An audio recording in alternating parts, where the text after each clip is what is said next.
2 പതിറ്റാണ്ടിലേറെ ഗ്രാമീണ മേഖലകൾക്ക് ആശ്വാസമായിരുന്ന മഹാത്മാഗാന്ധി ദേശീയ ഗ്രാമീണ തൊഴിലുറപ്പ് പദ്ധതിയിൽ പുതിയ പരിഷ്കാരങ്ങൾ വരുന്നു. കേന്ദ്ര സർക്കാരാണ് ഈ ഒരു പുതിയ പരിഷ്കാരം നടപ്പിലാക്കുന്നത്. പുതിയ പദ്ധതിയുടെ പേരിലും മാറ്റം വരുത്തിയിട്ടുണ്ട്. അതോടൊപ്പം തന്നെ ചെയ്യുന്ന ജോലിയിൽ ദിവസങ്ങളുടെ എണ്ണത്തിൽ അത്തരത്തിൽ നിരവധി മാറ്റങ്ങളാണ് ഈ ഒരു പദ്ധതിയിൽ ഉണ്ടായിരിക്കുന്നത്. VBG റാംജി പദ്ധതി എന്നാണ് പുതിയ പേര്. അതായത് ദേശീയ ഗ്രാമീണ തൊഴിലുറപ്പ് പദ്ധതി മാറുകയാണ്. ദേശീയ ഗ്രാമീണ തൊഴിലുറപ്പ് പദ്ധതിയിൽ പ്രവൃത്തി ദിനങ്ങൾ 100 ആയിരുന്നെങ്കിൽ പുതിയ പദ്ധതിയിൽ അത് 125 ആണ്. ഒപ്പം ജലസുരക്ഷ, ഗ്രാമീണ അടിസ്ഥാന സൗകര്യം, ജീവനോപാധി അടിസ്ഥാന സൗകര്യം, ദുരന്ത നിവാരണം എന്നീ 4 വിഭാഗങ്ങളിലാണ് ഇനി മുതൽ പ്രവൃത്തികൾ ചെയ്യേണ്ടി വരിക.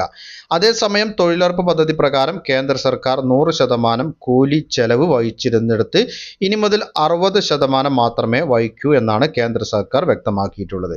ബാക്കി തുക സംസ്ഥാന സർക്കാരാണ് വഹിക്കുക. പേരിലെ മാറ്റത്തിനൊപ്പം പദ്ധതിയിലും മാറ്റങ്ങൾ ഉണ്ടാകും.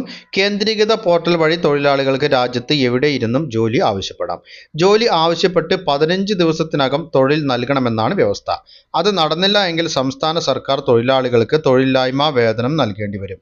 തൊഴിലാളികളുടെ ബാങ്ക് അല്ലെങ്കിൽ പോസ്റ്റ് ഓഫീസ് അക്കൗണ്ടുകളിലേക്ക് കൂലി നേരിട്ട് ആഴ്ചാടിസ്ഥാനത്തിലോ പരമാവധി 15 ദിവസത്തിനകമോ കൈമാറണം.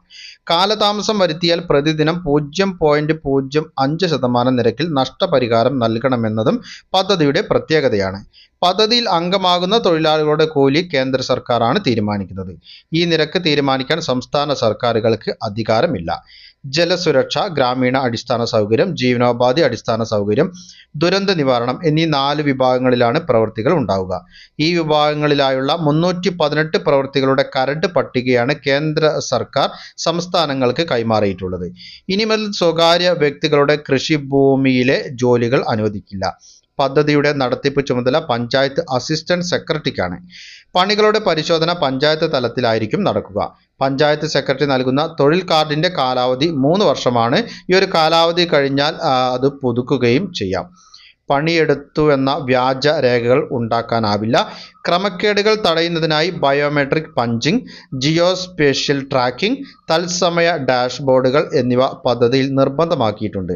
കായികാധ്വാനം ഏറെ വേണ്ട പണികളാണ് VBG റാംജിയിലെ പട്ടികയിലുള്ളത്. കേരളത്തിൽ രജിസ്റ്റർ ചെയ്ത 22 ലക്ഷം തൊഴിലാളികളിൽ 40%വും 60 വയസ്സിന് മുകളിലുള്ളവരായതിനാൽ അത് പ്രശ്നമായേക്കാം. പുതിയ പദ്ധതി പ്രകാരം സാധാരണ സംസ്ഥാനങ്ങളിൽ കേന്ദ്ര സംസ്ഥാന ഫണ്ട് വിഹിതം 60% കേന്ദ്രവും 40% സംസ്ഥാനവുമാണ്. വടക്ക് കിഴക്കൻ ഹിമാലയൻ സംസ്ഥാനങ്ങളിൽ ഇത് 90% കേന്ദ്രവും 10% സംസ്ഥാനങ്ങളും പങ്കിടേണ്ടി വരും. പദ്ധതിയുടെ പേര് മാറുക, അതുപോലെ തന്നെ പുതിയ പരിഷ്കാരങ്ങൾ വരിക എന്നിവയൊക്കെ ഉണ്ടായെങ്കിലും നിലവിലെ തൊഴിൽ കാർഡ് തന്നെ എല്ലാ തൊഴിലാളികൾക്കും ഉപയോഗിക്കാൻ സാധിക്കും. അതിൻ്റെ കാലാവധി കഴിഞ്ഞതിന് ശേഷം മാത്രമായിരിക്കും പുതിയ തൊഴിൽ കാർഡ് ഇഷ്യൂ ചെയ്യുന്നത്. അപ്പോൾ അത്തരത്തിലുള്ള മാറ്റങ്ങൾ, അതായത് വലിയ മാറ്റങ്ങളാണ് ഈ ഒരു തൊഴിലുറപ്പുമായി ബന്ധപ്പെട്ട് വരാനിരിക്കുന്നത്.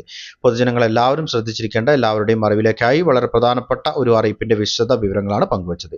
മറ്റുള്ളവരിലേക്കും ഇൻഫർമേഷൻ ഷെയർ ചെയ്തെത്തിക്കണം. നിങ്ങളുടെ അഭിപ്രായങ്ങളും നിർദ്ദേശങ്ങളും കമൻറ്റിലൂടെ എഴുതി അറിയിക്കുക. പുതിയൊരു വീഡിയോയിൽ വീണ്ടും കണ്ടുമുട്ടാം. അതുവരേക്കും അനു സൈനിങ് ഔട്ട്.